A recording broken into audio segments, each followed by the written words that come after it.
आज हम बात करने वाले हैं राजस्थान सरकार की 3 बहुत बड़ी और अहम पहलों के बारे में। ये वो नीतियां हैं जिनका सीधा मकसद है राज्य के युवाओं को एक नई दिशा देना, उनके भविष्य को संवारना। पता है, ये तीनों मिलकर ना एक बड़ी कहानी बनाती हैं। तो चलिए इसी कहानी को जरा और करीब से समझते हैं। तो इस कहानी की शुरुआत होती है 12 जनवरी 2026 को। मौका था राज्य स्तरीय युवा महोत्सव का और उसी मंच से इन तीनों जबरदस्त नीतियों का ऐलान हुआ। देखिए, ये सिर्फ एक अनाउंसमेंट नहीं थी, ये एक तरह का संकेत था कि अब राजस्थान के युवाओं के लिए एक नया दौर शुरू होने वाला है। सरकार का जो पूरा विजन है ना, वो 3 मजबूत पिलर्स पर टिका है। पहला पिलर जो युवाओं को हिम्मत देता है कि वो अपना खुद का काम शुरू करें। दूसरा जो रोजगार के नए नए दरवाजे खोलता है। और तीसरा जो युवाओं के ओवरऑल डेवलपमेंट मतलब हर पहलू पर ध्यान देता है। और जब ये तीनों मिल जाते हैं तो बनती है एक बहुत ही पावरफुल स्ट्रैटेजी। ठीक है, तो चलिए एक एक करके इन पिलर्स को देखते हैं। सबसे पहले बात करते हैं पहले स्तंभ की। ये योजना सीधे सीधे उन युवा उद्यमियों के हाथ में आर्थिक ताकत देने के बारे में है, ताकि वे सिर्फ सपने न देखें बल्कि उन्हें हकीकत में बदल भी सकें। इस योजना का लक्ष्य देखिए कितना साफ और कितना बड़ा है। 1 लाख युवाओं को अपना खुद का काम शुरू करने में मदद करना। सोचिए, ये सिर्फ एक नंबर नहीं है, इसका मतलब है 1 लाख नए एंटरप्रेन्योर्स की एक पूरी फौज तैयार करना, जो आर्थिक रूप से आत्मनिर्भर होने की एक नई कहानी लिखेंगे। तो सवाल उठता है कि असल में ये योजना है क्या? देखिए, आसान शब्दों में कहें तो ये एक ऐसी स्कीम है जो राजस्थान के युवाओं को अपना छोटा-मोटा बिजनेस शुरू करने के लिए बिना ब्याज का लोन देती है। और हाँ, ये कोई शॉर्ट टर्म स्कीम नहीं है, ये 31 मार्च 2029 तक लागू रहने वाली है। अच्छा, अब ये जानना बहुत जरूरी है कि इसका फायदा कौन उठा सकता है। देखिए, आवेदक का राजस्थान का निवासी होना तो जरूरी है ही, उम्र भी 18 से 45 साल के बीच होनी चाहिए। एक दिलचस्प बात यह है कि अगर कोई फर्म या कंपनी है तो उसमें भी 51% से ज्यादा हिस्सेदारी इसी एज ग्रुप के युवाओं की होनी चाहिए। और एक बहुत जरूरी शर्त, कोई भी व्यक्ति जो पहले से किसी बैंक का डिफॉल्टर है वो इसके लिए एलिजिबल नहीं होगा। इस योजना की एक खास बात यह भी है कि ये शिक्षा को बढ़ावा देती है। जैसा कि यहाँ साफ दिख रहा है कि जितना ज्यादा पढ़े लिखे हैं उतना बड़ा लोन मिलने की संभावना है।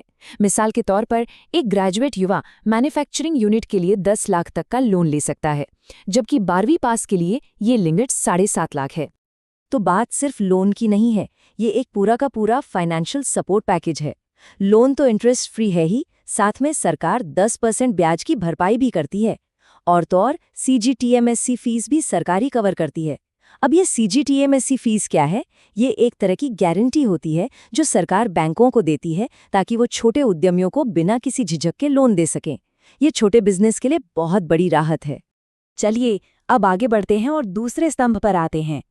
यहाँ फोकस सिर्फ अपना काम शुरू करने वालों पर नहीं है, बल्कि पूरे रोजगार के इकोसिस्टम को, उसके माहौल को बदलने पर है।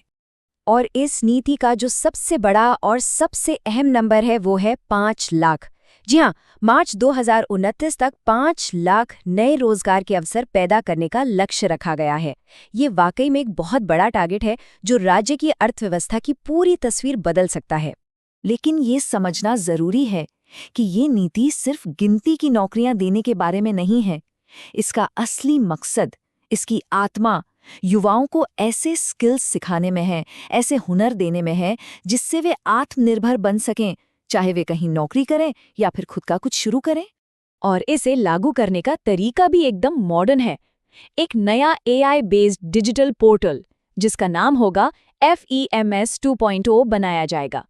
ये पोर्टल नौकरी खोजने वालों और नौकरी देने वालों को एक ही जगह पर ले आएगा। साथ ही देश और विदेश में नौकरी के मौकों के लिए जॉब फेयर्स भी ऑर्गेनाइज किए जाएंगे। अब हम आ गए हैं तीसरे और सबसे व्यापक स्तंभ पर। ये सिर्फ नौकरी या बिजनेस तक ही सीमित नहीं है, बल्कि ये युवाओं के ओवरऑल डेवलपमेंट यानी उनके संपूर्ण विकास की बात करता है। इस नीति का फोकस एकदम क्लियर है। 15 से 29 साल के युवा, ये जिंदगी का वो दौर होता है जब सबसे अहम फैसले लिए जाते हैं, और ये नीति ठीक उसी मोड़ पर उन्हें सही दिशा और सहारा देने का वादा करती है। ये नीति 4 मुख्य एरियाज को कवर करती है: एंटरप्रेन्योरशिप, मॉडर्न स्किल्स, समाज में भागीदारी और हेल्थ। मतलब हम कह सकते हैं कि ये युवाओं के विकास के लिए एक 360 डिग्री अप्रोच है। और इसे जमीन पर उतारने के लिए एक 3 लेवल का स्ट्रक्चर बनाया गया है। सबसे ऊपर मंत्री की अध्यक्षता में एक हाई लेवल कमेटी, फिर स्टेट लेवल पर एक टास्क फोर्स और ग्राउंड लेवल पर काम करने के लिए एक कोर कमेटी होगी।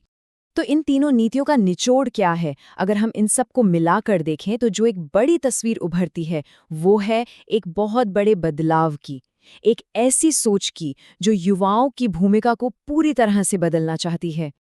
और ये स्लाइड उस बदलाव को बिल्कुल सही तरीके से दिखाती है। लक्ष्य है युवाओं को जॉब सीकर यानी नौकरी खोजने वाले से जॉब क्रिएटर यानी नौकरी देने वाला बनाना। ये सिर्फ शब्दों का खेल नहीं है, ये पूरी की पूरी मानसिकता को बदलने की एक कोशिश है। तो अंत में एक बड़ा सवाल यही उठता है कि क्या ये 3 तरफा रणनीति, ये 3 पिलर अप्रोच वाकई राजस्थान के युवाओं के लिए एक नया भविष्य लिख पाएगी? इसका जवाब तो खैर सिर्फ वक्त ही देगा, लेकिन इसमें कोई शक नहीं कि ये एक बहुत ही साहसिक और उम्मीद जगाने वाला कदम जरूर है।